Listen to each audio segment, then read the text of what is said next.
ಮಹೇಶ್ವರಿ ಜೋಡಿದ್ಯಾ ಈ ಲೋಕನ ಕಾಪಾಡು ಮಹಾ ತಾಯಿಯೇನೇನು ಅಷ್ಟೇ ಇಲ್ಲ ಈ ಭೂತಾಯಿ ಸೇವೆ ಮಾಡುತ್ತಾ ನನ್ನ ಪ್ರತಿ ದೇವರು ಹಾಕುವುದನ್ನ ಮೈದರರು ಈ ಕುರಿಗಳೇನು ಉಸಿರೆಂದು ನಡೆಯುತ್ತಿರುವಾಗ ನನ್ನ ಪತಿ ಹಾಗೂ ನನ್ನ ಮೈತ್ರಿ ಯಾವುದು ಕಷ್ಟ ಬರದೆ ಕಾಪಾಡ್ತಾಯಿ ಕಾಪಾಡು ನೀನಲ್ಲಿ ಸೆರೆಗೊಂಡು ಬರುತ್ತೇವೆ.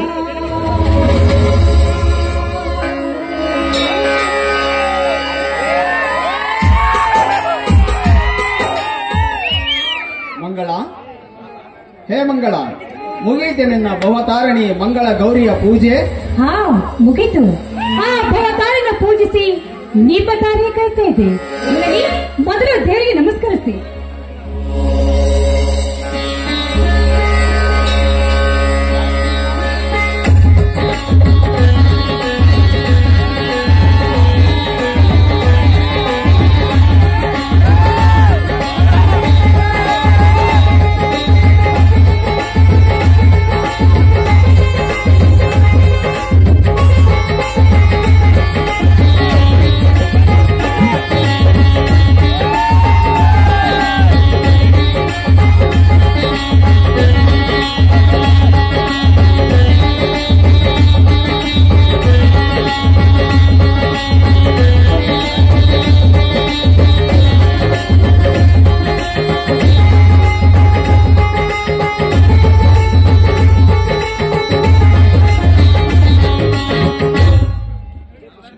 ಅಮ್ಮ ಗಿರಿಜಾ ಮಾತೆ, ನಿನ್ನಿಂದಲೇ ಗಿರಿಜಾ ವಲ್ಲಭನೆಂದು ಕರೆಯಿಸಿಕೊಂಡಿರುವ ಹರಣಸತಿಯೇ, ನಿನಗೆ ನನ್ನ ನಮಸ್ಕಾರಗಳು.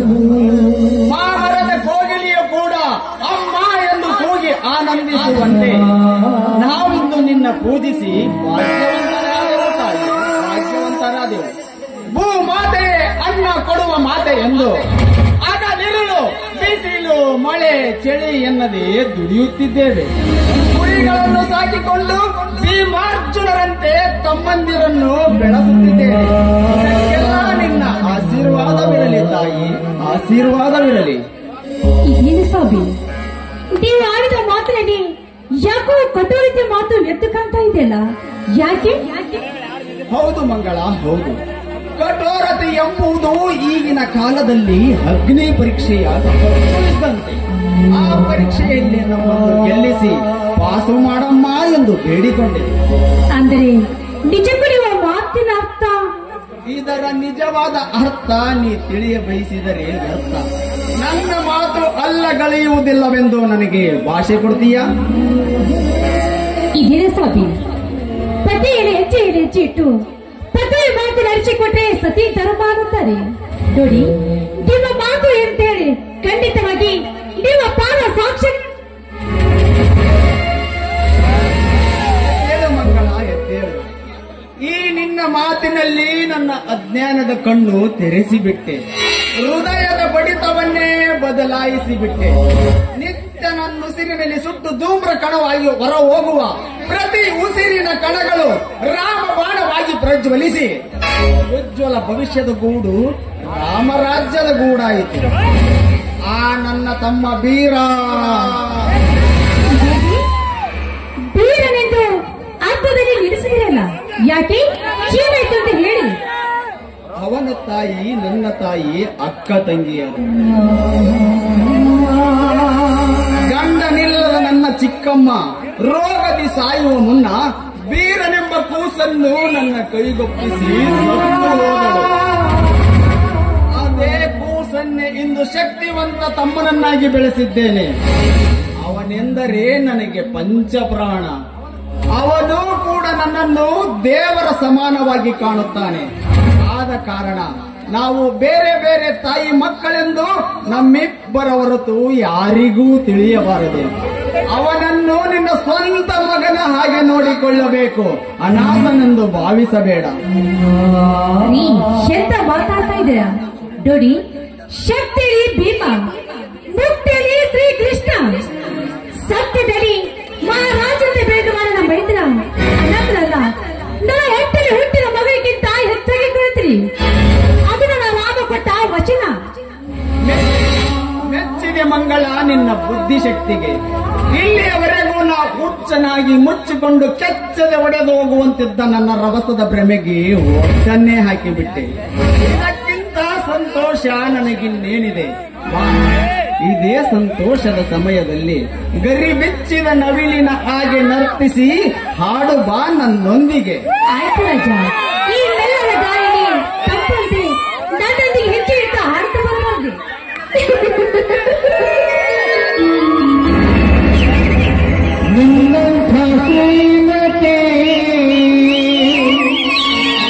ಕೈ ಹಿಡಿದಾಗ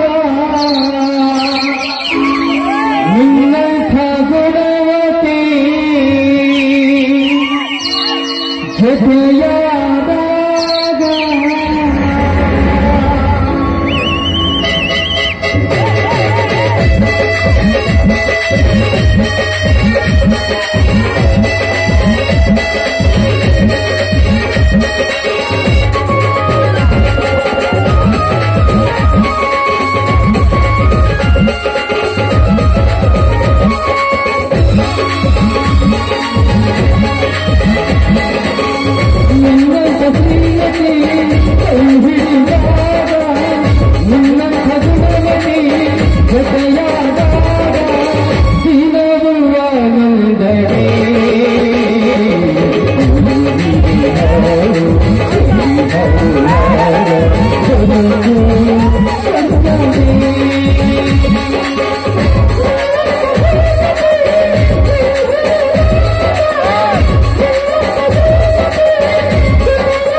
ಅತ್ತಿಗೆ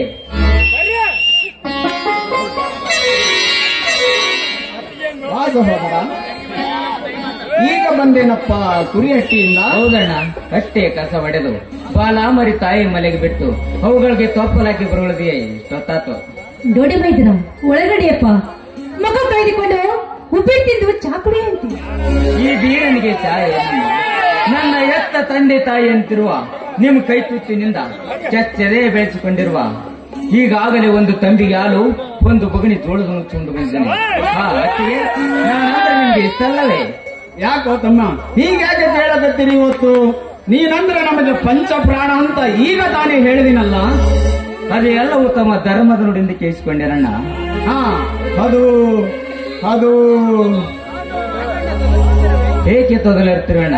ಈಗ ತಾನೇ ಹೇಳಿದಲ್ಲ, ನಾನಂದ್ರೆ ನಿನಗೆ ಪಂಚಪ್ರಾಣ ಅಂತ. ಅಣ್ಣ, ತೆಗೆದುಕೊಳ್ಳೋಣ ಮರಿ ಮಾರಿದ 10,000 ರೂಪಾಯಿದಂತ 1,00,000 ರೂಪಾಯಿಯನ್ನು.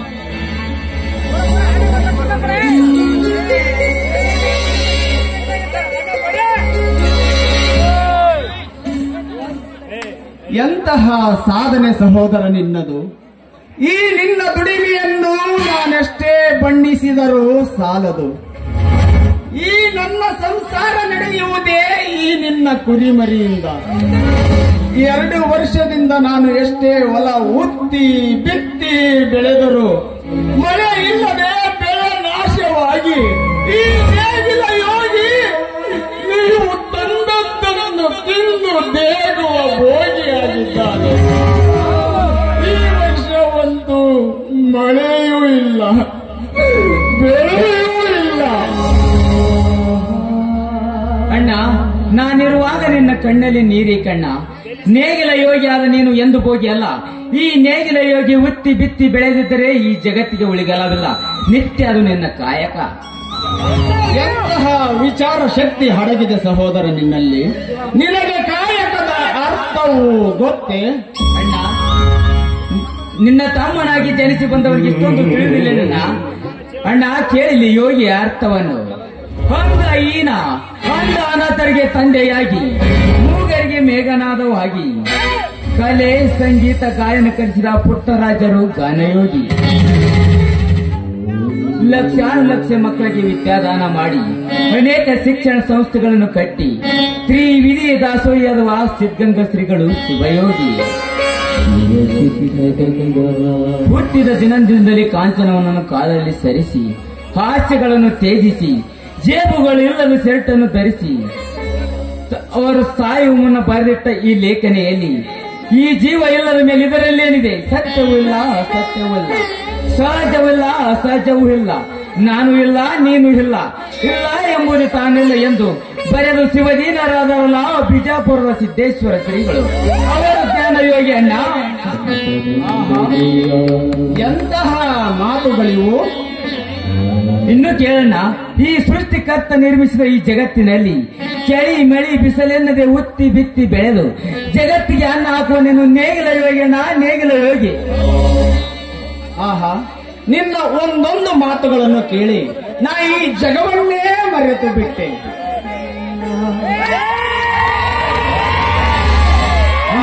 ಅತ್ತಿಗೆ ಆಶೀರ್ವದಿಸೋಣ ಈ ನಿನ್ನ ಸಹೋದರನಿಗೆ. ಅಣ್ಣ, ಏನಿದು ಮನೆಯಲ್ಲಿ ಸಂತೋಷದ ಸಂಭ್ರಮ? ಭಾರತ ಶ್ರೀಧರ್, ಅಂದಾಗೆ ನೀನು ವಿದ್ಯಾಭ್ಯಾಸ ಚೆನ್ನಾಗಿ ನಡೆದಿದ್ಯಾ? ಮೂವತ್ತಿಗೆ ವಿದ್ಯಾಭ್ಯಾಸ ಚೆನ್ನಾಗಿ ನಡೀತಿದೆ. ಆದರೆ ಹಣಕ್ಕಾಗಿ ಅಣ್ಣನ ಹತ್ತಿರ ಬಂದಿದ್ದೆ. ಅಣ್ಣ, ಈಗ ತಾನೇ ಮರಿ ಮಾರಿದ ಹಣವಿಲ್ಲ, ತಮ್ಮನಿಗೆ ಕೊಟ್ಟು ಬಿಡು. ಎಷ್ಟು ಬೇಕಾಗಿತ್ತು ಸಹೋದರ? ಅಣ್ಣ, 25,000 ಅಷ್ಟೇ ಕೊಡಿ ಸಾಕು. ಹೌದಾ? ತೆಗೆದುಕೋ. ಹಣವೆಂದ ಮೇಲೆ ಹಿಡಿತಿದಂದಿರಬೇಕು, ತಿಳಿಯಿತೆ? ಹಾಗೆ ಆಗಲಿ ಅಣ್ಣ. ನೀ ಈ ನಮ್ಮ ಸಂಸಾರವನ್ನು ಹಾಲು ಜೇನು ಸೇರಿದಂತೆ ಒಂದಾಗ ಸಂತೋಷ ಆಗುತ್ತಿದೆ ಅಲ್ಲವೇ? ಹೌದು ಮಂಗಳ, ಹೌದು. ನಮಗೆ ಮಕ್ಕಳಿಲ್ಲವೆಂದು ನೀನು ನಮ್ಮ ಮನೆಯ ದೇವಿಗೆ ಹರಕೆ ಹೊತ್ತು ಮೈದುನರೆನ್ನದೆ ನನ್ನ ಮಕ್ಕಳಂತ ಕರಿತೀಯಲ್ಲ, ಅದು ಅಂದ್ರೆ ನನಗೆ ತುಂಬಾ ಇಷ್ಟ.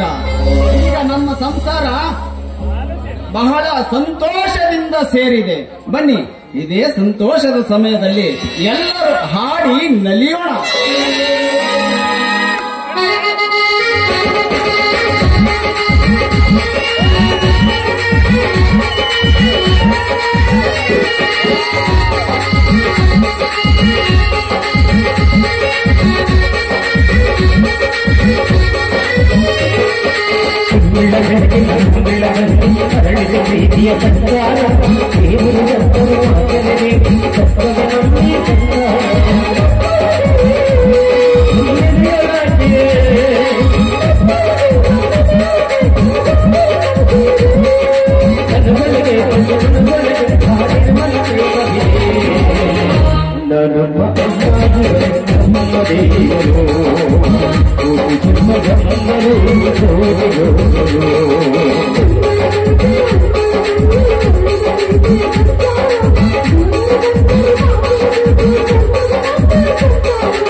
Thank you.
ನಡೀರಿ ಎಲ್ಲರ ಒಳಗಡೆ ಹೋಗಿ ಪ್ರಸಾದ ಮಾಡೋಣ.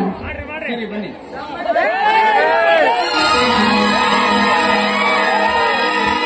ನಡುವೂರಾಗ